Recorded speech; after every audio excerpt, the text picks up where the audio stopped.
A quem compararei os homens dessa geração? Com quem se assemelham?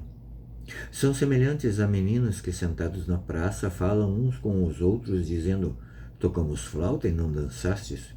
Entoamos lamentações e não chorastes?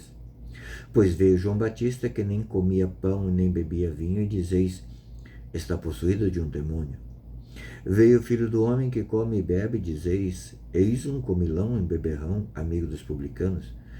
Mas a sabedoria foi justificada por todos os seus filhos. Esse evangelho está no livro de Lucas, capítulo 7, versículos de 31 a 35. E São Cirilo de Jerusalém vai nos explicar a que se refere, né, a essa passagem que Jesus aqui está falando sobre esses meninos da praça. Diz assim: era esta uma brincadeira comum entre os filhos dos judeus. Dividiam-se as crianças em duas turmas e zombavam todas da instabilidade da presente vida, umas cantando, outras lamentando. Mas nem os que lamentavam se alegravam com os alegres, e nem os alegres participavam da tristeza dos que choravam. Em seguida repreendiam-se uns aos outros, acusando nos outros a falta de compaixão. E se nessa época já era isso um problema, nos dias de hoje muito mais. Essa falta de compaixão. Hoje é muito comum nós vermos nas redes sociais, principalmente, né? Se uma pessoa está sofrendo, se uma pessoa caiu em uma desgraça, se uma pessoa perdeu um ente querido ou está doente, e essa pessoa não é da nossa bolha, então a gente ainda mete o pau. Né? A gente não, ao olhar essa desgraça do outro, a gente não entende que nós também estamos suscetíveis a isso, entende? Então nós sentamos o pau, né? Esse é um mal da humanidade, um grave mal da humanidade hoje, essa falta de empatia, essa falta de sofrer com o outro, mas também essa falta de se alegrar com o outro, porque veja, um dos sentimentos mais comum que existe quando o nosso amigo ou o nosso próximo, né, ele prospera, é a inveja.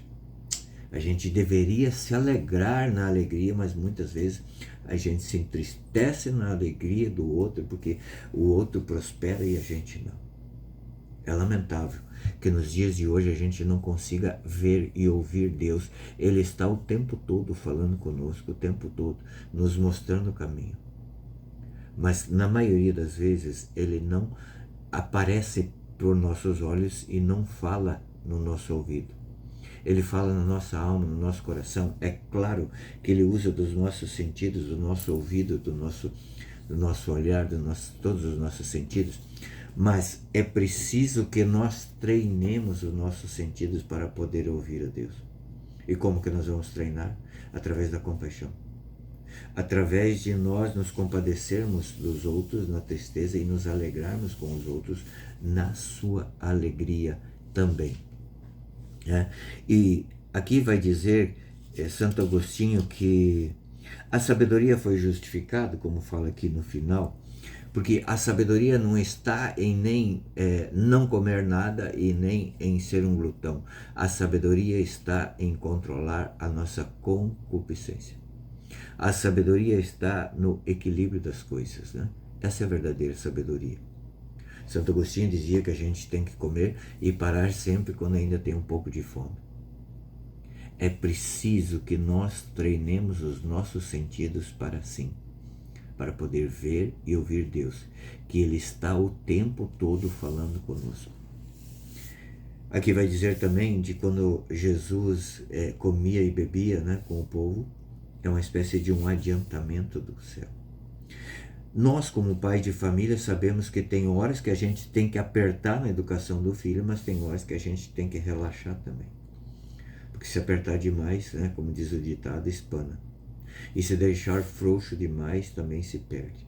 Então é preciso que nós estejamos o tempo todo, né, nessa balança, o tempo todo. Buscando sim nos alegrar na tristeza, no momento de tristeza, mas também nos alegrarmos no momento que Deus nos proporciona para que nós nos alegremos. É tempo de buscarmos a Deus, é tempo de ouvirmos a Deus e vermos a Deus com o nosso coração, com a nossa alma. É preciso treinar os sentidos para que isso aconteça. Deus te abençoe.